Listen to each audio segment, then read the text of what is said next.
All right. Hello, Fit Pros. I'm here today with Richard Playfair, and he is going to talk to us all about virtual classes.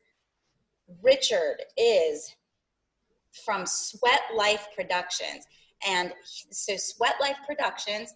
I'm gonna paraphrase, and it's gonna go really badly for us.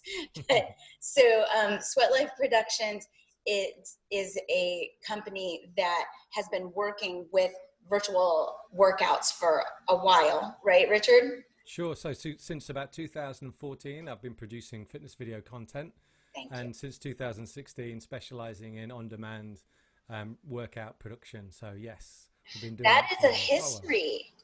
Yeah. Hey, Eileen, how are you? Hi, Eileen. Because we're on Zoom, I think everybody's going to be the same size. Let me see if I can get speaker view so that the person who's speaking can be bigger. So that's gallery view and that's speaker view. So we're going to go with it. Okay. So since 2015, been working with on-demand video, and tell us some of the names that you're allowed to tell us about. Well, I've worked when video really started to kick off for the fitness industry, of course. I was in the right place at the right time. So I've worked with Beachbody, I've worked with Les Mills On Demand, or not Les Mills On Demand, Les Mills. I've worked with FitPro here in the UK, as well as many small independent studios and trainers and that sort of stuff. So when that all kicked off and when video evolved and when fitness started happening, I was a trainer at that time teaching fitness classes in local gyms in my local areas. You know, Boxercise, Les Mills Body Pump, RPM, ETM, you name it, I was doing it. And then the opportunity came up for me to start creating content for the people that I work with and the connections that I had in the industry. And that happened simply because prior to my life as a fitness coach, I used to be a video producer. So I used to create content, and I was one of the first people in a video production company in the UK that started producing video for mobile when that all kicked off. If you remember that, it was like tiny screens on mobile devices, and anything you looked at looked like a Tetris game because it was so blocky and the resolution of images wasn't great. And that's kind of where I all started, moved across to fitness, and then combined the two passions together and found myself doing what I love, which is creating fitness content and producing videos. That is awesome. That is such a great story. I love that you were able to combine the two like that. Very cool. Yeah, and it's funny because I think whenever anybody is an instructor, they always imagine that one day I'm going to be on that DVD or I'm going to be showcasing that headline, or that was always the aspiration for a lot of people, and it was for my own as well. Yet now I find myself behind the cameras rather than in front of them, which is interesting because I You never still thought ever want that to get would in happen. front of it? Sometimes I do. I've got my own programs out there, so sometimes it happens, and we're launching some new programs in the next few months, which are original concepts. So, yep, more to come. Oh, that's fun. Okay, so you'll have to come back on when that happens and tell us all about it. Sure, love to. Beautiful. Okay, so I covered Sweat Life Productions. You also created a group when this all started, and we all started trying to go virtual, and it is called. Tell me the name of it so I don't get it wrong. Fitness video production help for fitness professionals. I think it spells out pretty much what you're going to get in that, and I wanted to make it snappier, but I thought, no, you just got to play the bleeding obvious here, and you've got to say what it is, and that'll help people figure out what values in the group.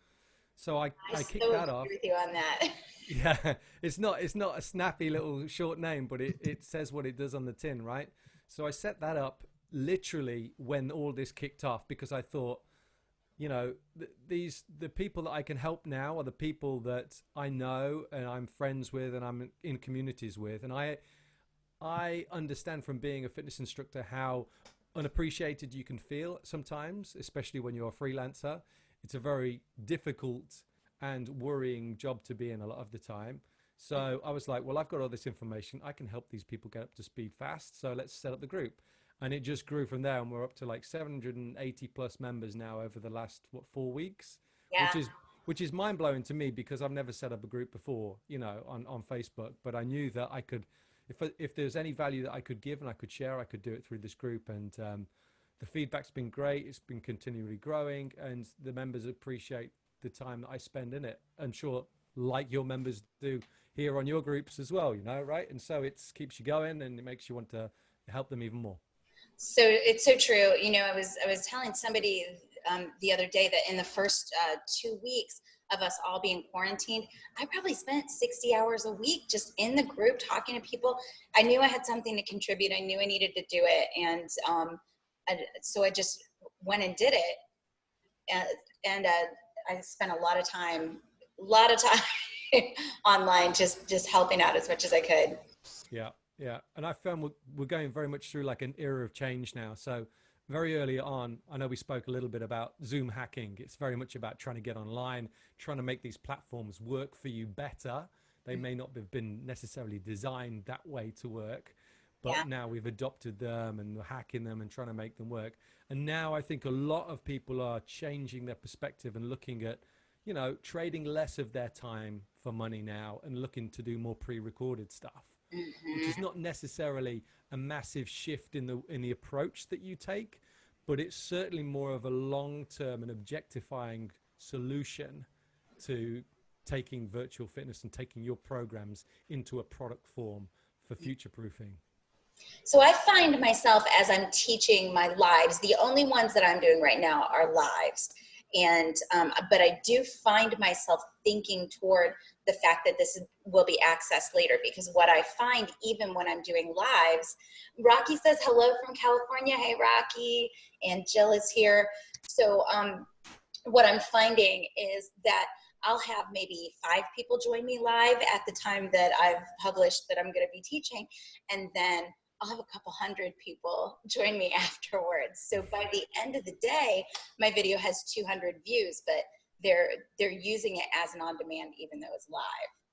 Yeah, exactly. And I think streaming live is great, and there's an immediacy with that allows people to obviously connect and engage with you. And there are some programs which obviously work better than others when it comes to live. So if we consider, let's consider 2 extremes of fitness classes that can be delivered on live. The holistic kind of yoga approach, the Pilates, and then there's the high energy, HIIT boot camp style, thrash your body for 30 minutes. Now, the way that you deliver them is effectively the same, right? You're still using a camera, but the way that people will consume that content may change depending on what their motivation is, right? So not a lot of people need a lot of real-time feedback to follow a high intensity program because they know what they're going to get, right? And most people would say that if they're exercising, they go for the route of doing high energy stuff because they get that immediate feel that they're doing something worthwhile, and it's what they enjoy because that endorphin rush comes very quickly. Whereas a lot of people who need the more of the holistic work, men in particular, for stretching, for thoracic rotation, for yoga, for mobility, for high exercise, high intensity exercise recovery, find it much better or much more engaging to do it live because then they're accountable to it. I'm now sat in front of it and we're live and I can't leave because she's going to notice when I'm gone. But when you're doing a high intensity thing, you can keep motivated yourself because you know what you're going to get. But it's uncomfortable when you do holistic stuff. It's difficult. It requires a lot more concentration, and it's more focused on good form and getting things right. So you need the coaching expertise there. You need the accountability. You need the motivation to do the stuff that you don't normally really want to do, right? Even though they know it's good for them. Well, it's similar to that mindset of if you, a lot of people when they're first starting to work out, it's like the biggest challenge is just getting your outfit on and getting in the car. Yeah. And so it's that same thing. It's the accountability of having the time that you need to be in class. And then it's just putting them out on the floor and doing it instead of getting in the car. Yeah, that's right. So all of the different programs have their own nuances in some way, don't they? And everyone's got their own style as well, or their own formula with how they deliver, or their own structure, or their own USP, or their own, you know what I mean? There are so many subtle nuances which are quite personal to people. But once you start to think about the psychology of what helps people exercise and asking your audience those questions to get to know what motivates them, that can really help you with whatever approach you plan to take. You know, whether it's as extreme as doing everything streaming because you're going to get a better result from your audience, or doing some streaming, some pre-record, Mhm. or creating more of a scheduled strategy, which is based upon more pre-record and occasional big masterclass events, which are live. You know, you've got to try and decide on where is your strength in amongst this and what do your audience want. Because if you can do that and figure it out, then you've not only got a formula that works for you, but it's going to be a long-term solution going forwards, right? I love what you're saying there, because I think people right now are really thinking about, okay, I like the virtual teaching. Um, I like the idea of keeping this after all of these quarantines are over. However, how do I differentiate myself? What is kind of my thing and what brings people to me?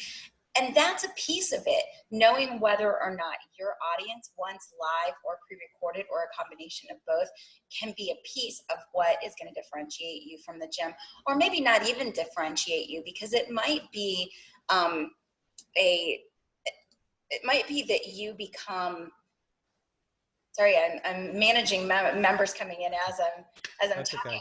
So it might be that you are an augmentation to the gym. And that was something that I answered to somebody last night in a comment. They were saying, I just don't see people paying for the gym and paying for me. And, or I don't see me beating the gym out, I think is what she said. And I said, you know, you might just be an augmentation, and that's okay too. Also, some people are really loving working from home and may never go back to the gym. So I think that a rising tide raises all boats. And what we're doing with teaching virtually is we're giving more exposure to group fitness, and that can't be a bad thing. For sure. I think you picked up on some important points there.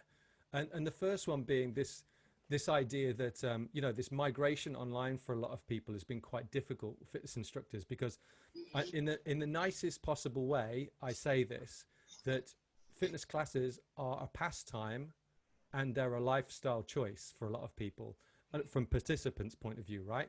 So you don't really turn up to teach your regular Tuesday Pilates class or your Saturday morning HIIT class and think, oh, what's my planned focus to make sure I take people from A to B, or that there's a promise that I deliver, or there's a transformation that takes place, right?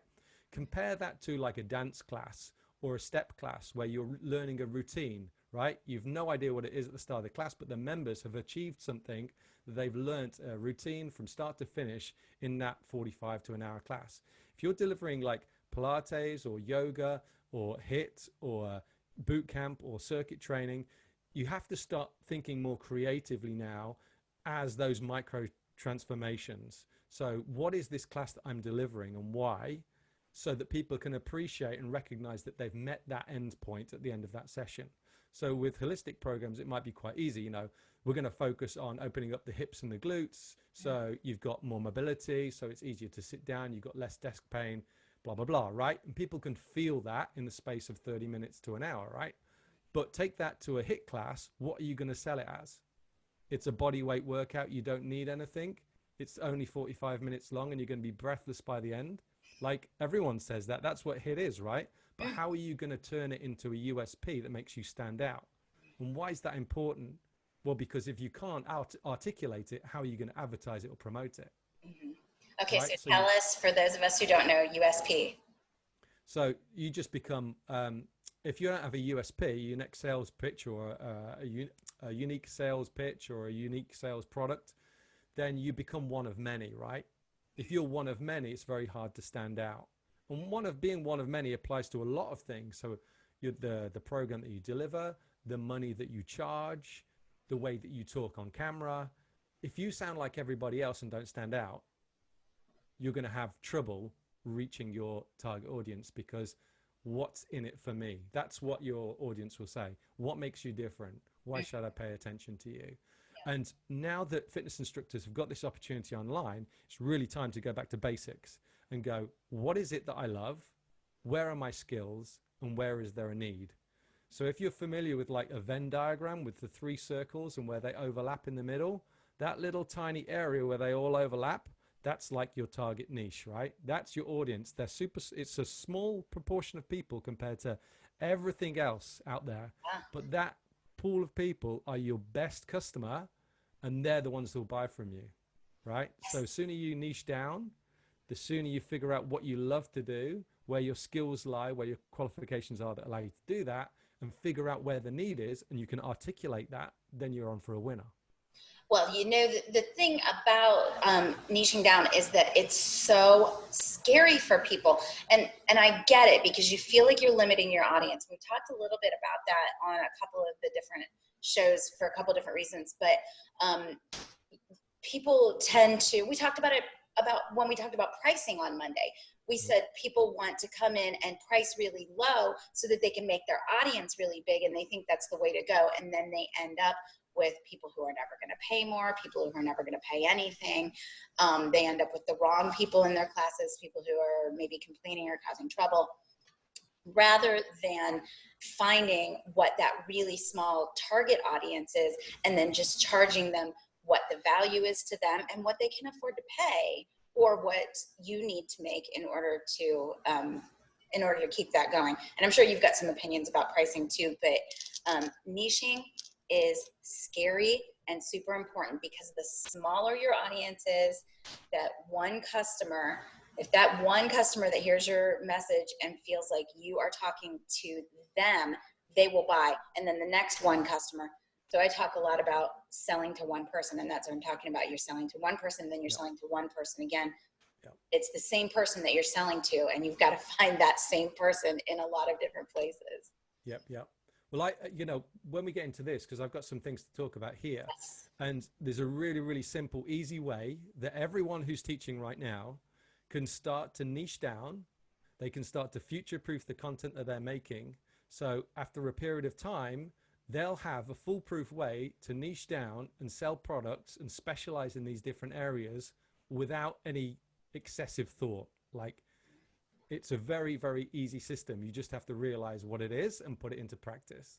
So should we go for it? Yes, let's go into it. All right. Richard has prepared some really good stuff for us, so I'm going to just let him teach to us. Does that work for you, Richard? That sounds cool. Yeah, we'll jump around a little bit back and forth, and I'll stop every so often just in case anyone's got any questions. You can fire at me as well to follow up. Beautiful. Okay. I'm watching the Facebook feed where we told everybody that we were going to Zoom, and I'm also watching the chat. So y'all, if you have questions, please put them in the chat.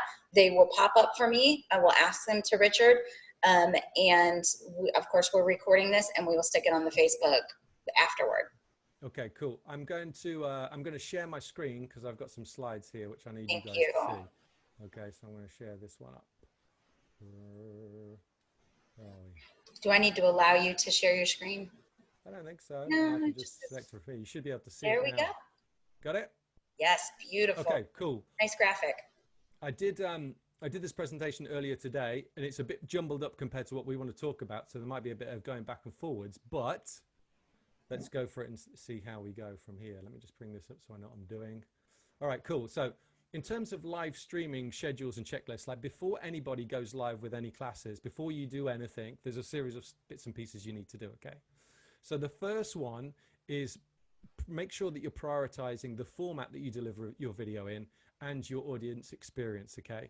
What I mean by format is landscape or portrait, okay? Now, some social media platforms like Instagram Live are kind of natively portrait, right? And another couple of, different mobile platforms that like the same.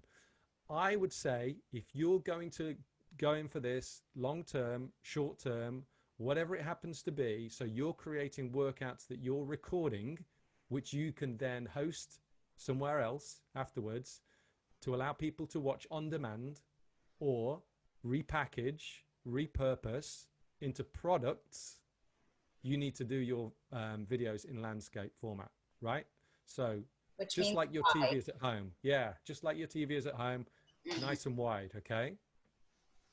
And the reason being is this, if you want to future-proof your content and like repackage it or sell like a series of workouts that you expect people to do at home, most people are not going to watch it on their iPhone 6 screen. They're going to whack it up onto their TV, right? Yeah. And you might be thinking it's too small. Yeah, exactly. So if you're doing it in portrait, yes, it still makes it bigger, but you know what? You're not nearly using as much real estate as you can, which is the whole screen, right? And if you've got more real estate, there's less chance that you're going to fall out of shot. Yeah. There's less chance you're going to frustrate the audience, and then you can enhance your video as well. So if you've got a local videographer around the corner, or your brother or your cousin does it or whatever, they can add graphics, clocks, text on screen, whatever it happens to be, right? You've now enhanced the product to the degree of a different type of product that you can then sell, right? With simple additions that, you know, kids will whiz up on their computers, no problem. Now, the second thing is planning and keeping a log to future-proof your content, because I know no one's doing this. Guys, you need to do You this, caught me. You okay? caught me. You need to do this, and there's a series of reasons why you need to do this, okay? If you're in for the long term, there's no way, if you're creating 5 workouts a week, you're going to remember which workouts were great, which ones weren't great, which ones where the sound dropped out, which ones where the sound was perfect, when the cat went into shot, when your kid's sister came in and grabbed your cushion. You know, all of these things need to be logged down so you know which you can rank your workouts. So you know which Oh, that ones were is so good, good. which ones were bad, and what themes they were, right? So is this a leg focus workout? Is this abdominals? Is this good for post-pregnancy? Is this safe for, you know, young children? Is it good for triathletes? Is it good for cyclists? So you start to categorize your content this way every time you deliver a session. And each session can be good for different categories or niches of people too, right? So a cycling legs workout might be great also for a runner's workout, or a hockey workout, or a, you know, footballer's workout, whatever it happens to be, right? So you can see where we're going now with this idea of niching down, right? You Oh, I can love see, this. yeah, see, we're starting to categorize the content that we make, so we're already thinking about how we can use it in the future. That is so good. Now, I can almost visualize a Google sheet where somebody would have those different columns, the ones that are most important to them. So who would this be good for? What was the workout focused on? How was the quality? And then they've got all of that information. They can make, they can order it by any one of those columns. exactly, precisely. You can do it for free on Google Sheets or on Microsoft Excel or whatever it happens to be. And you can It's, add as many columns as you want, right? Just mhm. make sure, if you're gonna do this, make sure whenever you create your video, whether you filmed it on your iPad or you've done it on your phone or on your laptop, you need to rename that video file, okay? And this is how you rename that video file. You name it by the date in reverse. So 2020, then the month, we're in April 04, and then the date, right? So today's the 23rd, I think, 24th, whatever it is. And then 23rd, and then you put the description of that video. So it might be leg focused Pilates workout, right? Nice. And you log that file name in your sheet. So you know what the file is called. You can search for it if you ever lose it, and you keep it in a safe place. So you need to organize your content well, right? So I So should now probably we've, be doing that with the Fit Pro show too, huh? Even though it's yeah, I not mean, workout. yeah, absolutely. Yeah, log the stuff. And then once you've done that and you've logged it all, if you've done 4 or 6 different leg workouts, you go, I wonder, could I create a leg workout package and sell that to people who are just hell bent on smashing their legs 24 hours a day? You package it up and you go, this is a cyclist workout, or this is a runner's intensity workout, or this is a, you know, leg balance, quad hamstrings project workout, or, you know, so many different ways. So that becomes your niche. You can now package that workout up as for a cyclist or for runners or for this or for that. And you can repackage it under different names, depending who your audience is, right? So now you've got a product you can turn to a million products, okay?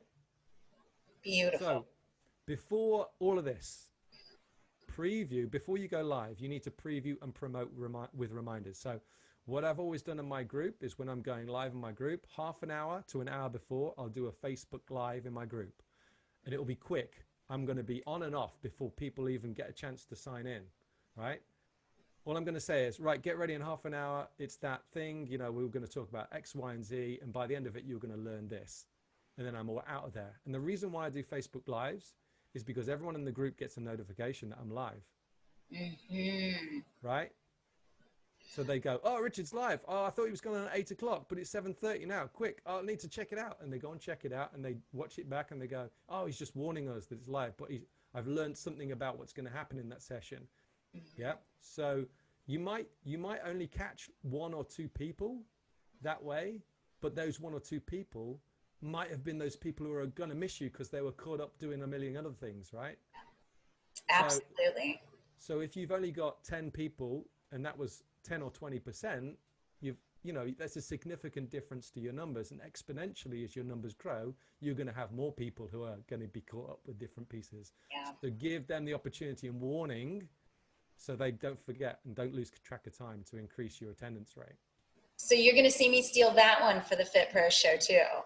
I'm going to use that for my yogas and for the Fit Pro show. What I love about doing this show is that I'm talking to people who are smarter than me every time. And then I get all your ideas and I feel like I am learning so much. Well, we all learn everything from everywhere else, right? We just sort of like curate it and twist it to what we need. But that's such a good feature of live, is because people in your group will get notifications, use it to your advantage. And likewise, go live early, right? Go live early and start on time. So go on 5 minutes before. People will go, oh my God, I thought I had 5 minutes left, and they jump straight on again. So you get people who are turning up on time, and then you get known as the instructor that turns up on time. You're starting at 8. Hey, we're starting at 8 because we've been on for 5 minutes already, right? So I have so much to say before yoga, and I could get all that out before. And then exactly. Yeah, exactly. And even, I mean, if people are using Zoom, like I'm doing right now, putting this up, 5 minutes before, stick your disclaimer up on screen and your waiver. Let it sit there, right? So people know that when they take part, they've already agreed to the disclaimer because they're watching it right now. So it's just another backup, right, with that process. So you can do that. So can I ask you one more question before we move on? Yeah. Were you able to stick a graphic up on Facebook Live, or would that only work with Zoom? No, you can do it on Facebook Live. As soon as you go live on Facebook, it's taking the stream from your computer. So there's usually a bit of delay, depending what time of day it is, somewhere between 3 to 10 seconds usually. Okay.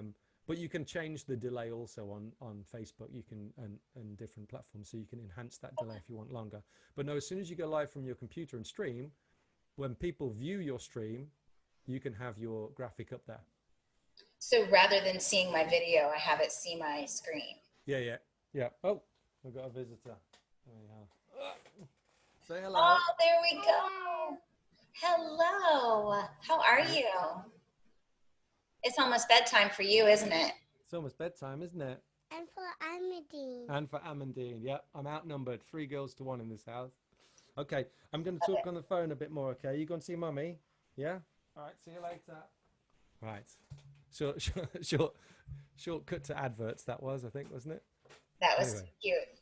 Okay, so, So, you can put stuff up that's when you're streaming, if you're using a switcher or whatever it happens to be, or OBS, you can put slides and bits and pieces up to share with people.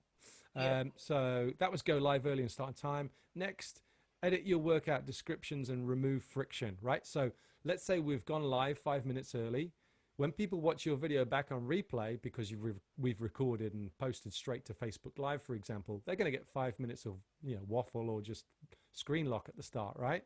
So do yourself a favor and do your participants a favor to remove any restrictions, any friction, any objections to doing the video. And you do that by writing in the first line of your description of your video or the title of your video, workout starts at 6 minutes 15, right? So then they know, okay, 6 minutes 15, bam, straight in. And they don't get frustrated by sitting through the 5 minutes and trying to guess where the start was. So all of those little bits of effort that you make have such a profound impact, because people online only need the slightest reason not to do something. Beautiful. Wow, that was such good stuff. You're going to see me steal all of that. Well, it's good. It's supposed to be stolen and used, so it makes everything better. And the last point, seek feedback for social proof, okay? So what happens when you do exercise? How do your participants feel, right, after they've done a session with you? They're like super psyched. They're just happy. They feel good. They're energized. They're chatty. They want to spend 15, 20 minutes chatting with you and a coffee in hand afterwards. And they're pumped. They're feeling good. Serotonin release, endorphins are going, right? So this is really, really important, because this is the perfect time for you to seek feedback for the session from people, right? So you say to them, if you're on Facebook, for example, or if you're on Zoom, write a comment right now and tell me what you thought of the workout and what was your favorite bit, yeah?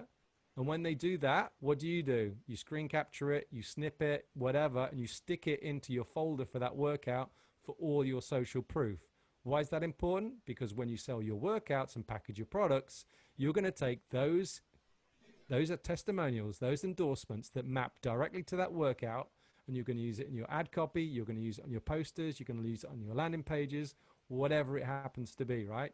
And better still, because they're feeling so good, you've softened them up, right?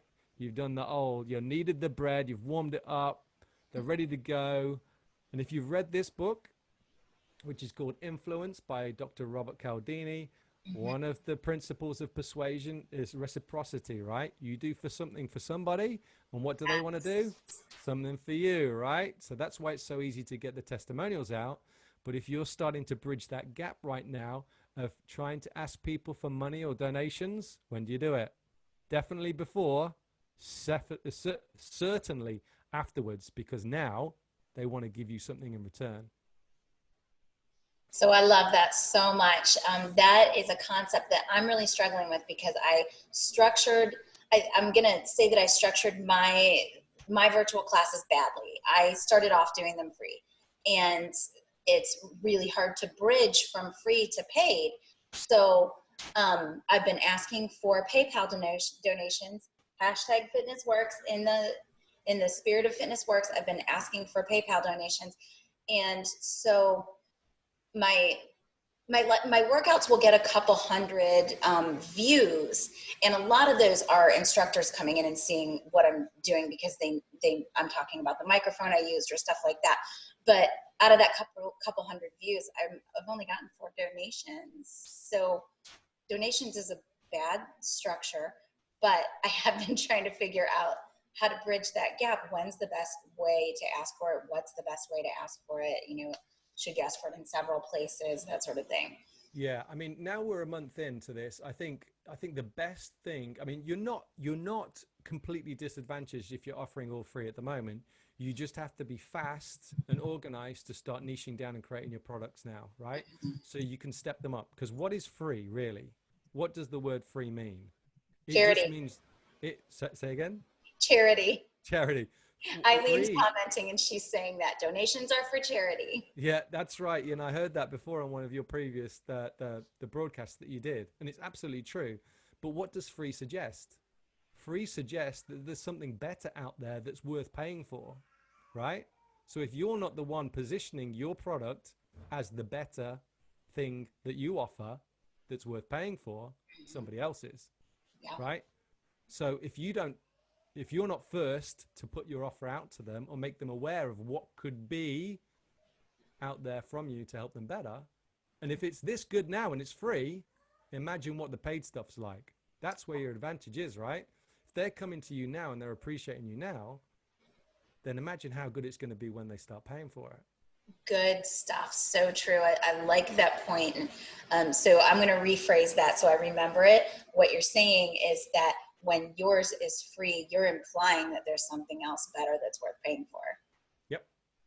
Okay. I've got it stuck in the brain. Because at the moment, everyone thinks if you're just offering free, it's always going to be free.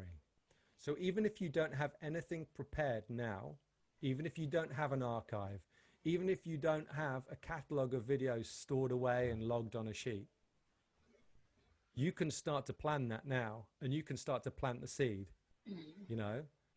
You've got those hardcore participants in your group who want to pay you money for something that separates them from the rest. It's a status thing, right? Yeah. It's a status thing. It comes down to that. That's why people buy Rolls Royce or Ferraris or Lamborghinis. They don't care about getting from A to B. It's a status thing. That's it. I went and saw Rachel Hollis, the Rise Business Conference back in the fall when we used to have conferences live and in person. And she said, you should always have a VIP offering because people want it.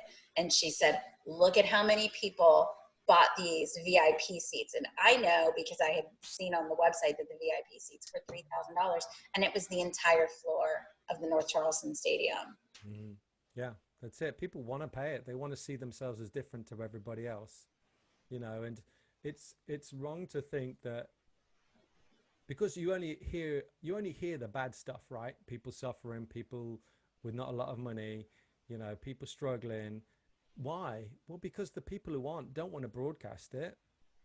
It's an awful thing to do. People don't want to feel like they're that one idiot who says, "Oh, I'm fine, it's cool, I got loads of money in the bank, it's not a problem for me. What's your most expensive course? I'll buy 10." No one's going to do that because it makes them look like an idiot.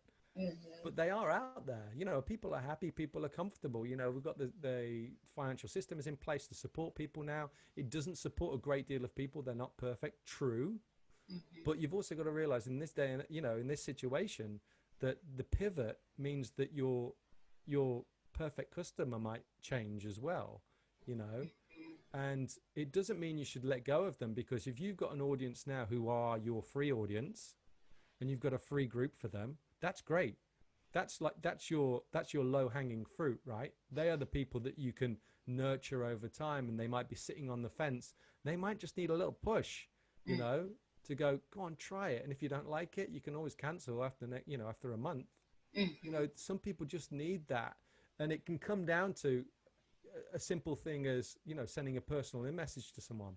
Yeah. And just getting their attention for 10 seconds and them going, "You know what, I've been thinking about doing this for ages. And now you've bumped me up and given me a nudge. I'm going to do it. I'm going to pay right now." So once again, it's one of those little, those little micro efforts that you can do that have a significant impact on the results for you, because people only need a tiny little excuse not to. Yeah. So true. So true. So I've got a question that popped up. So you had a slide for us. Was it just one slide, or do we have more to go into before we start doing questions and answers? So no, I've got loads here. So let me bring this up, because I think this will be really, really useful for you. And this. Okay, so we will circle back to your question. Cool. So this might probably answer some of what I laid out in that graphic that I sent you. So this is kind of precursor to any video content you're going to make. So whether it's workout content, whether it's promo content, whether it's social media content, whether it's bulletins on Instagram, whatever it happens to be, this is your, let me share my slide if I can find my button again. This is your holy grail. Boosh. You should be able to see that. You see? Yes. Okay, Ooh, cool. that's beautiful. Cool, and it spells video. Hey, who would have thought it, right? So any video content you make, if it doesn't have any value for your audience, don't make it. Right? Amen. If you don't have an intent for that video, like what you want out of it, a call to action, you don't want your audience to watch another video, consume a bit more content, go to your website, target this for free workout, register for this lead magnet. All of those are intent, right? Small or big. Buy my product. Like my Facebook page. Whatever it happens to be. If it doesn't have any intent, or you can't figure out what it is, don't make it.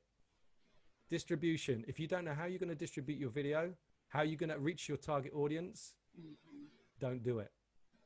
That's so important, because we have a lot of different options, and you need to know whether you're going to be free, or if you're going to be live or pre-recorded, or live and then available after.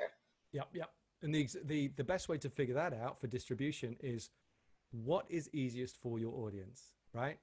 If you understand what your audience are based upon age, demographic, psychographic, you can understand what is the best distribution for you. Like, let's put it this way. If they're 25-year-old females, they'll probably like to consume a lot of your content either on Facebook Live or Instagram, right? Just because of demographics, just because the way we understand people use those platforms, right? And probably YouTube as well to some degree. But if they're an older generation, like 55, 60, 70, they might have an email account. They might be familiar with YouTube, but they're probably not on Facebook, and they're probably not, on Twitter and all this sort of stuff, right? Yeah. So you've got to meet them where they are. What makes it easier for them to get to your content? Don't be tempted just because there's a new platform that comes out, or a new monetization solution platform that comes out, or an app for your phone, that's going to be the best place to take your content to your audience. Because if it creates friction and they don't know how to use it, they're not going to use it. So meet them where they are. So that's pretty much the rule for distribution, right? Very good point. So evaluation engagement is E.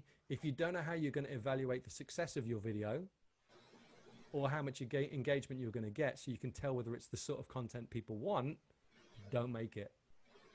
Or you can make it, you just never know. So you're kind of blind in both ways. And we talked about that spreadsheet before, right? So you could set yourself a rule that every time you do a workout, 30 days later, you go back to that workout. Let's say you got it on YouTube, and see how much engagement it got, see how much attention it got, right? It gives you at least an idea of where you're landing, right? On Facebook, you can't do it with views and stuff. You don't really see that content from your pages and your groups. And the last one is one idea. You know, we spoke before about creating a USP or a micro promise for every workout that you do. Why is that important? Well, it's important because it makes it really possible for you to advertise that, or talk about it, or promote it, or write copy for it, or write ad for it, or whatever it happens to be. One idea is really easy to articulate, you know, as we said before, you know, in this 30-minute lower body Pilates workout, we're going to open up your hips. We're going to increase the mobility and range of movement in your glutes. So you're going to feel ready to go for that next 5K run in 2 days time. You know what I mean? It's like that with your solutions for each workout, and understanding what audience determines what workouts you create for them. So that's it. Live by that. And if you wanted a quick and easy way to figure it out, or I'll be going back, go forwards. Here we go. Ask yourself those questions. V, this video provides value to my audience because blank. I, after watching this video, I want my audience to do what? What's your intention? D, the best platform to distribute this video is X, Y. I will evaluate the success of my video with da-da, and I want the one idea solution message of this video is da-da. And this is not something you need to write down every time, but just get into the practice of doing it, and then you'll figure out a foolproof way of ticking all the boxes before you create any content. Beautiful. We did that. Right, and this was the other thing, right? So quick flyby on this. The 3 pillars of production, right, to make your workouts good. You've got program, production, and presentation. So your program is whatever you design, right? There has to be a need for it, you know. Yoga with cats, right? For middle-aged women with back problems. That's a need. If you can establish that need, then make the damn video, right? There's clearly a need out there for it. And your USP can tie into that nicely as well. How you set it up, how you advertise it, how you put it out there so your audience pay attention to it, right? Mm-hmm. So try not to do, join me for 7:30 for my Pilates class. Join me for 7:30 for my cat Pilates class, and you're going to learn how the weight of a cat can help you open up your lumbar spine. Do you know what I mean? It's like crazy, but there are people out there that will love that sort of stuff, right? So find out what your USP is. And your formula for that delivery of your program counts as well. One of the most successful group exercise classes out there is Body Pump by Les Mills, right? What makes it so successful? Because everyone knows the formula. Warm up. So true. Chest, back, right? You've got an order, and everybody who's ever done it a few times knows what to expect. And why is that important? Because you feel comfortable and you feel confident, right? It accelerates your comfort in that area very quickly once you know what the formula is. Yeah. So if you can find out a formula, whether it's the words that you break your sections of your workout down into, whether it's have your particular structure of the way that you deliver each class, whether it's the way that you finish each class with a meditation, or whatever it happens to be, creating that roadmap for the experience that people can latch onto is a great way of getting people to connect with you in a much more committed way and staying attached to you for longer. Mm-hmm. It's the same reason that people go to the same restaurants over and over again. They want to know what to expect. And so sometimes, detractors will say that is a disadvantage to your workout, that it doesn't change, but it's actually an advantage. Exactly. And you can be very critical of yourself, and you go, I'm not doing anything new here, but people like familiarity. They like it. You might get bored of it. You can innovate little things from there. Yeah. So, I mean, you can get quite critical of your own approach to exercise because you think, I need some new ideas. I deliver the same stuff all the time. You know what? People love it because they're familiar with it, right? You can create subtle changes. You can start to adapt things or create new program ideas with different structures, but don't throw away that familiarity that people are so used to because it's so powerful. Right? Beautiful. So production, as you would expect, video and sound are very important, and the environment that you shoot in as well, right? So try not to film with bright windows behind you. Try not to film in cluttered areas. I'm making that mistake today. That's why I look red. Try and use color in your videos a lot, right? Vibrancy.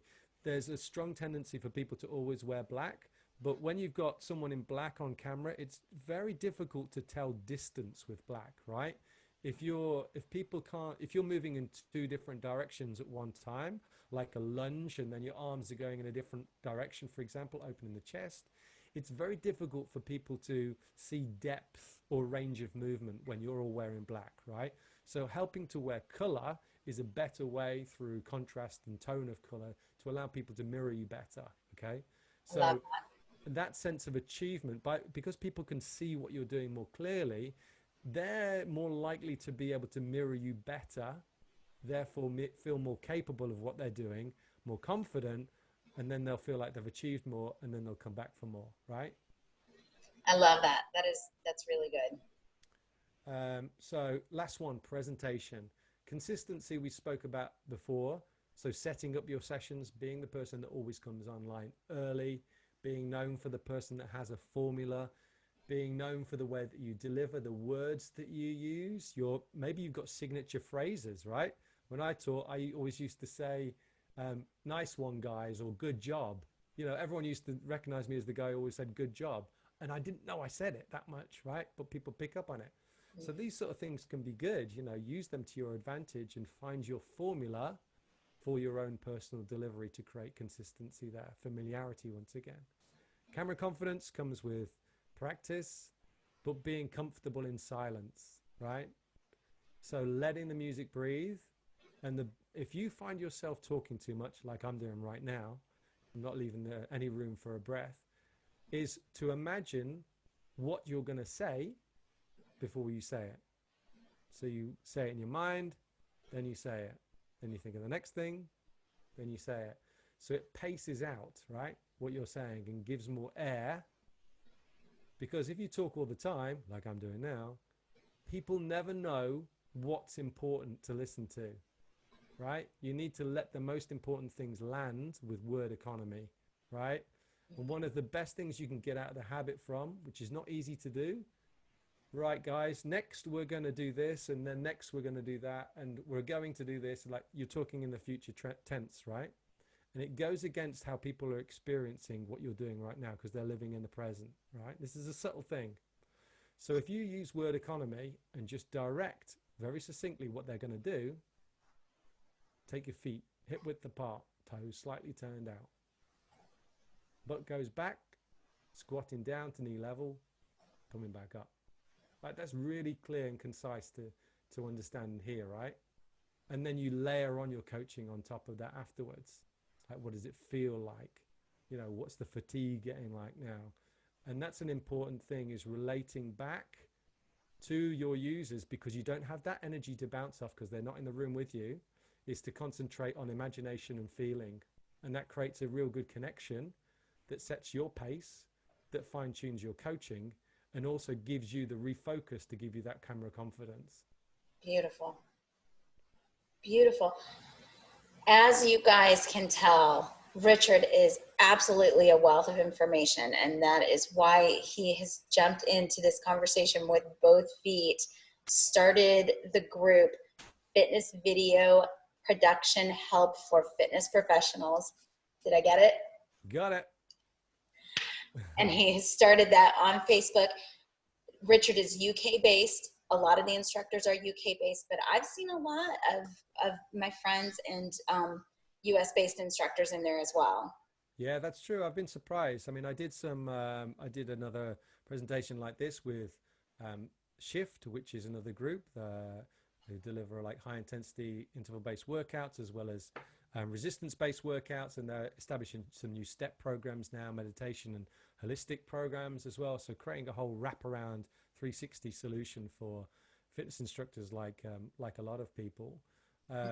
So yeah, I mean, it's great. I mean, to be able to reach so many people with this information is fantastic, because there's obviously a need for there, and no one's out there coaching you guys how to take it to the next level. And so that's something which I'm planning to bring very soon, to help you guys do just that, because I'll let you into a secret. I'm getting contacted by a lot of people around the world who want content from people like you, you know, good instructors who, you know, we're not talking about, you know, Instagram influencers who push all content up and do this, that, and the other. And people want great instructors with great technique, with great intelligence and knowledge and specialists approach to different subjects and populations. And that is the next step, really. I mean, we've not, over the last 10 years that I've been in the industry, there's not been a real opportunity or an instructor revolution, and we're starting to see it now, because the work that, you know, you guys, you fitness professionals do, you should be paid far more than you are being paid. Amen. That is something we talk about a lot. And you've been often seen as a commodity, which is an expendable commodity. And the times are shifting. You know, I thought 2019 was going to be the year of the instructor, but I think now that this has all happened, 2020 is certainly going to be a new opportunity for instructors. So video couldn't have come at a better time for you, because you need to start pulling together your own show reels from the content that you create. Okay. Oh, goodness. This means investing in yourself. Okay. This means that is a whole other episode, I think. Yeah. Well, in a nutshell, right? If you're creating this log and you're ranking your workouts, yeah, and you know how good you're doing on certain workouts, you know where you really shine, you should be pulling together that content so you can create a 30-second to a 1-minute show reel. Because you know what's going to happen now? If you're going to get a job somewhere, or if some people are hiring for new instructors, what are they going to ask for? Show us your videos. Right? So if you can pull together a 30-second video now of you doing holistic work or doing ETM, step, dance-based, you know, different show reels, this is what people have to do, right? If you're in the media now and you're a media agency, you have to create different show reels for different purposes, right? And you've got the opportunity to do that with inexpensive editing software now you can get for free, or it's already on your computer. You've got the content. You need to start pulling this stuff together, because after this, they're going to be like, we need to establish more of a digital presence. We need talent. We need to find these people now. We're going to ask for show reels. That's what's going to happen. Okay, so I am going to have you back on to talk about specifically starting to go out to a bigger audience with specific niche types of workout and with our own USPs, and also that show reel. I think that is awesome. We have hit 55 minutes, so I definitely want to start to wrap it up, but we do have a question here for you. Cool. Eileen was asking, in addition to FitSwap, where are some of the best places to sell content packages? So FitSwap is a marketplace. She built it to be similar to Etsy, but for the fitness world. And we are partnered with FitSwap. We love FitSwap. But there are others, and they're, you know, and Stephanie from FitSwap and I have even had this conversation. There are different reasons to use different platforms. So tell me about some other ones that you know of. Okay, well, a lot of membership platforms, right? Like one that I found recently, which I'm testing at the moment, which is called MemberVault. There's like Thinkific, and there's Udemy, and all these different sort of like education platforms, really, but they can be easily adapted to delivering, you know, courses, for example, because you can, let's say you did a series of 6 workouts, right? You could create a product for that, sell those 6 workouts as a series, and then you could do another series and another series and another series, so people can buy more and more products like that way, right? There are other platforms which allow you to subscribe to them, of course, and you can obviously add content to that subscription platform if you wanted to do that. And things like that are MemberVault, where you can get people to subscribe to your content or have access to certain folders of stuff. And then you've got video platforms like Vimeo, for example. If you've got Vimeo on demand, you can create a whole, you know, a library or a series of workouts. And I've done that with one of my series. And you can sell that. You can allow access for rent, for purchase, or subscription. And they're pretty good, actually. If you're looking at fees, Vimeo only take 10% of fees on that. And there's probably a small charge as well for whichever payment provider is used as well. With I think it's PayPal, or it could be Stripe. I don't really know. But what I'd say is when you come to choose any platform to sell your content on, make sure that it maps kindly to your audience again, right? So it becomes a user-friendly experience for them, and it is the most appropriate platform to sell that content on. One of the ways that a lot of people have been selling content recently through Facebook is just to create that premium Facebook group and do a manual job of administrating access to that. So whether it be 10 quid a month, 20 quid a month, you know, and people sign up on the month and they get that month, and then it's a reoccurring payment. They can either chase it that way or set up a PayPal link, which will do subscription based, you know, and you can just tick people off. Obviously, it's easy if you've got a small number of people, right? And it's harder if you've got hundreds. So you might want to look for a better, a more financial and administratively kind solution in that sense. But those are just a few. I'm sure there are plenty more out there too. Beautiful. All right, so tell us, you have created a course, correct? You've got an offering that you're... I'm in the process of creating a couple of different courses, yeah. And which one I launch first really depends on the feedback from my group, so I can steer to whichever one they need the most at the moment. But I did do, if anybody wants to jump across and join the group as well, one of the first videos I did is a big training. It's about an hour long, and the first part of that is just getting you to look at the opportunity for you right now, and helping you get over that idea that you have to, you know, devalue everything and giving everything away for free from fear of losing your customers, right? So if that's where you are right now and you're worried that, you know, as soon as you mention money, people are going to run a mile, you need to go and watch this first 20 minutes of this presentation, because it's going to tell you that that's not the case. And in fact, you'll find out that people actually want to pay you, and they would rather not do free stuff, right? And then after that, you've got an introduction to what is pretty much the 9-step strategy, which allow you to take yourself from where you are now, to start to nurture your audience, to start to introduce a premium product, which is what we've already talked about with, you know, cataloging your workouts and thinking about how you're going to future-proof it and use it, all the way up to that point of creating forever fans. So those people who have bought your products, who love what you do, and will be your ambassadors and help you to find more customers. So that's free. That's in the group. You can go and check that out. That'll help you a lot. That training is what made me decide to continue doing it, because I got such great feedback from it. Beautiful. All right. So yes, I encourage everyone to cross over, go ahead and join that group, because, you know, our focus has been in the last 2 months on going virtual, but we've always been a large group of instructors that can talk about anything. I think one of the things that sets Fit Pros Connect as a Facebook group apart is that we are private, so people can't just come in from the public and see what we're asking each other. So that makes it so that trainers and instructors can ask each other questions that they may not want their clients to see asking each other. And so that's important to us. We're a vetted group, so everyone in there is absolutely a personal trainer or instructor or a gym owner. They are involved in the fitness field. That we do not allow just lurkers in, and I check everybody out. I let them in. So 8,000.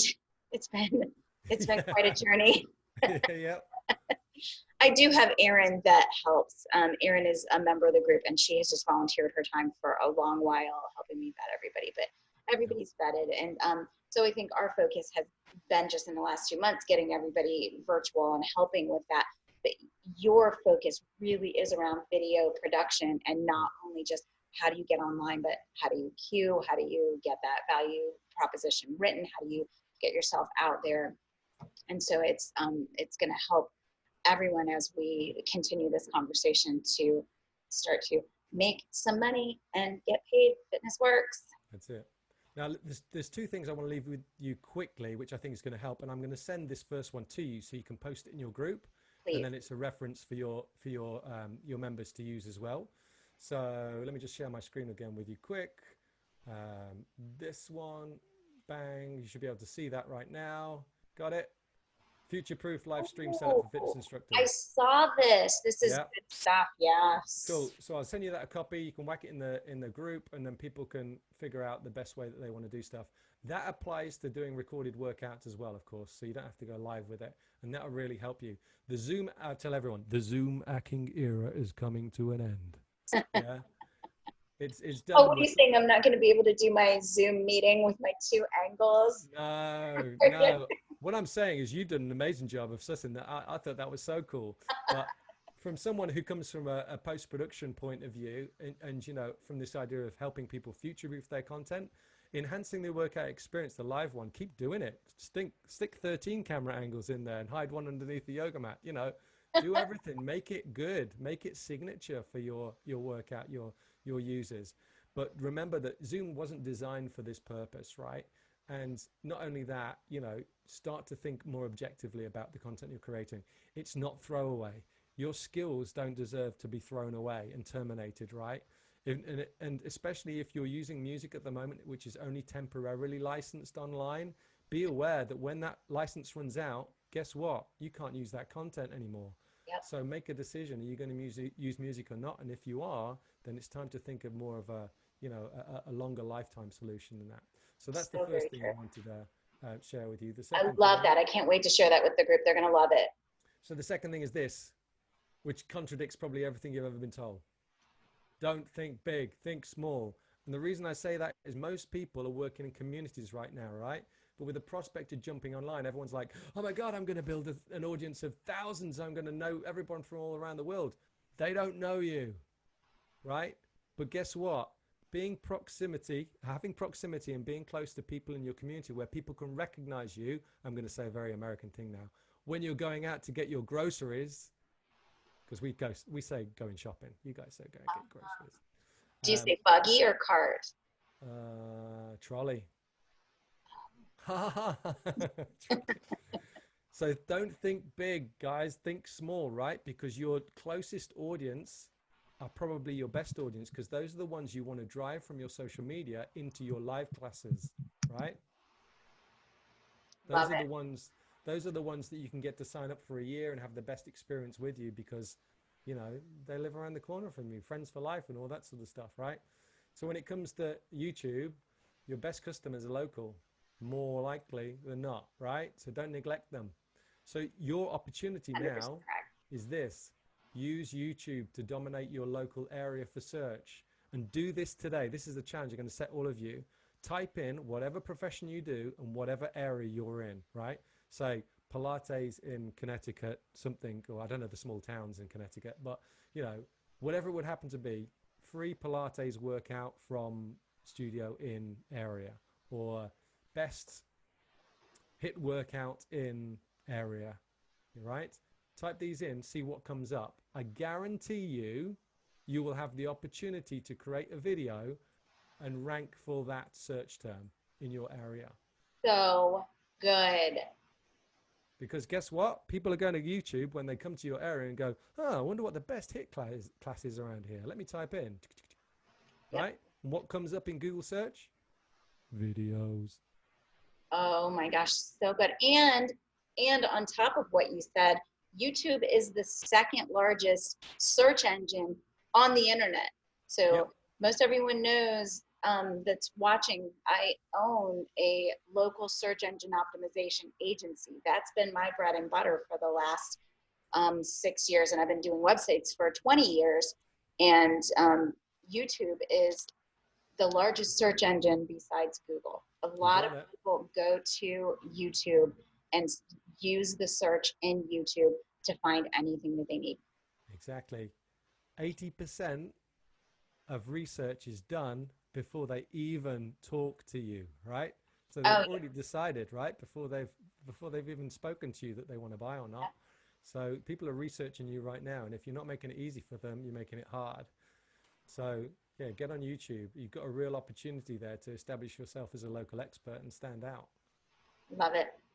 And okay. Bonus tip number 2, just quickly, if you haven't already done it, get a Google business page, because if you create a link to your Google business page from YouTube, it enhances your ability to be found even more. Beautiful. Well done. Very nice. All right. And we are going to leave it at that with Richard. Awesome stuff. Amazing. Thank you so much. You're welcome. I hope it helps. We're going to have you on again when you come out with your own service offering for the new workouts. Eileen said Yeah. great information. Thank you. You're And welcome. we may even talk again. I'd love to talk to you again when you figure out which courses you're going to come out with. Sure, we will do. We will talk. I'll All do my right. research, ask my audience, and find out. Let me be an affiliate. Yeah, of course. All right, y'all. So we have gone over, and so that's okay though, because that was all gold. I think I said in one of the previews, Richard will be spitting nuggets of gold for this, and you did. You spit nuggets of gold. That was so valuable. I cannot wait to get this recorded version out onto the Facebook group so everybody can watch it. Does anybody, before I start to wrap up, have any more questions? Rocky said, thank you so much. It was very helpful. You said some things that I had not thought of before, and I am just so grateful to you. Thank you. Thank you, Rocky, for saying that. Great. I hope you all have sleepless nights thinking of big ideas now. Okay, y'all. So I'm going to wrap up by saying that I do have a course coming out that it's more of a boot camp. It's going to get you your business all set up legally, accounting wise, and then you are going to end up with your website set up, with your membership management in place, and with that back-end delivery system all integrated into one website so that you can send your clients there, they can do their payments, they can see your schedule, they can get to your classes. All of that will be in one place. So that's a little bit different than one of the marketplaces where you're mixed in with other people's content. What we're talking about is making you your own presence. So if you are interested in that, y'all go to virtualstudionow.com, virtualstudionow.com, and sign up. The faster that you sign up, the faster I can have a personal consultation with you. So that's really important. The class starts Tuesday, and I'm trying to get as many meetings in with the registrants as possible. So I need you to sign up right away so that we can get that meeting scheduled and have that meeting. So virtualstudionow.com, that's where you're gonna go to learn to do that boot camp and get it's kind of like a business in a box. We're gonna get it all set up and going. So I wanted to mention that. I think that is everything, y'all. If you have not made your profile at Fit Pros Connect, go there and make it. Okay, we're jumping off. Thank you so much, Richard. I appreciate it. You're welcome. Good luck, everybody.